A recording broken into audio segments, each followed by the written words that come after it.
अस्सलाम वालेकुम दोस्तों, मैं हूं खलील सो और आप देख रहे हैं मेरा खलील सो व्लॉग्स। तो इतने बड़े तुर्की के टूर करने के बाद हमारा मूड हुआ कि क्यों ना एक बस का सफ़र किया जाए, जो ख़ुद भी एक्सपीरियंस किया जाए और आपको भी करवाया जाए। तो फिर हमने अंताल्या से कोन्या जाने का तय किया ताकि वो सफ़र हम बस में करें और हम निकल पड़े। तकरीबन 302 किलोमीटर का ये सफ़र था और 5 घंटे इसकी ड्यूरेशन थी।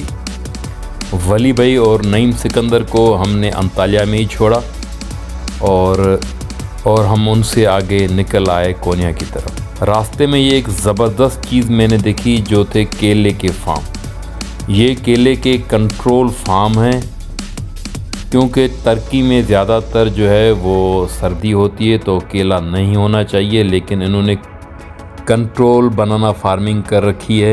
ये सारे इनके कंट्रोल शेड है, यहाँ पे टेम्परेचर को ये कंट्रोल करते हैं। ये अंदर से फार्म देखें, जितना खूबसूरत है उतनी ज़्यादा इसकी पैदावार है। ज़बरदस्त फार्म बने हुए, अंताल्या से लेके कोन्या तक आपको ये फार्म ही फार्म मिलेंगे। यूँ समझा जाए कि एग्रीकल्चर में एक बहुत बड़ा रेवोल्यूशन है ये, और यही मुस्तकबिल है एग्रीकल्चर का कि अब कंट्रोल फार्मिंग होगी। तो चलिए फिर चलते हैं अपने सफ़र की तरफ, जो कि अंताल्या से कोन्या की तरफ था। तकरीबन यूँ समझें कि 1000 किलोमीटर तय करने के बाद ये हमारा पहला सफ़र था, जिस सफ़र में हमारे साथ समंदर नहीं था, क्योंकि ये सारा जो रास्ता था इसमें कोई समंदर नहीं था और सीधा रास्ता था, ज़मीनी रास्ता था और बहुत ही एक मुनफरद और अलग लैंडस्केप था। तुर्की की बस सर्विस देखें, यहाँ पे जूस, टी, कॉफ़ी आपको फ्री में मिलती है और जब भी चाहें जो चीज़ चाहें आप मंगा सकते हैं, जो इनके पास अवेलेबल है आपको दे देंगे, और ये सारा फ्री था। 55 लीरा का ये टिकट था। 300 किलोमीटर का सफ़र था, 5 घंटे इनका टाइम ड्यूरेशन थी।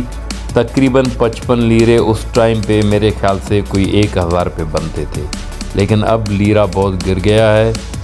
अगर आज के रेट से देखा जाए तो ये 700 रुपये बनेंगे। बहुत ही खूबसूरत सफ़र रहा ये। रास्ते में बहुत प्यारे दरख्त, बेहतरीन सड़क और बहुत ही खूबसूरत लग रही थी। और सबसे जो अच्छी और ज़बरदस्त बात थी इस सफ़र की, वो ये थी कि इस पूरे सफ़र में इन्होंने बस को अपनी अलग से रूट दी हुई थी, जिसमें यह था कि बस किसी भी जगह डिस्टर्ब नहीं हुई और अपने डेस्टिनेशन की तरफ चली। ये हमारा पहला स्टॉप था, हम यहाँ खड़े हुए, तो ये क्लिप मैंने निकाली और फिर इसके बाद हम निकल पड़े कोन्या की तरफ। इस स्टॉप के बाद सफ़र और भी खूबसूरत और शानदार हो गया। बहुत ही ज़बरदस्त पहाड़ियाँ हमने देखी, दरख्त देखे और बहुत ही खूबसूरत लग रहे थे। तो इस तरह इस खूबसूरत मंज़र को देखते हुए तकरीबन 5 घंटे की मुसाफत के बाद हम पहुंचने वाले थे कोन्या सिटी। कोन्या की सरज़मीन बिल्कुल फ्लैट है और बिल्कुल सीधी है, सीधा शहर है लाहौर की तरह। इसमें किसी किस्म की पहाड़ियाँ वगैरह नहीं है। शहर में पहाड़ियाँ अतराफ़ में हैं, लेकिन शहर के बीच में नहीं, बिल्कुल ज़मीन सीधी है। और शायद ये पहला शहर हमने देखा तुर्की का जो बिल्कुल सीधी ज़मीन पे था, जिसमें किसी किस्म की कोई पहाड़ी नहीं थी।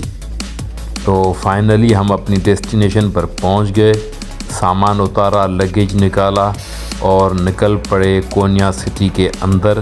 तो सबसे पहले जहां हमारी रिहाइश थी वो शम्स तब्रेज़ की मज़ार की तरफ थी। हमने टैक्सी पकड़ी, बैठ गए टैक्सी में और चले गए शम्स तब्रेज़ होटल पे, जो तकरीबन हमारे बस स्टॉप से 15 किलोमीटर का रास्ता था।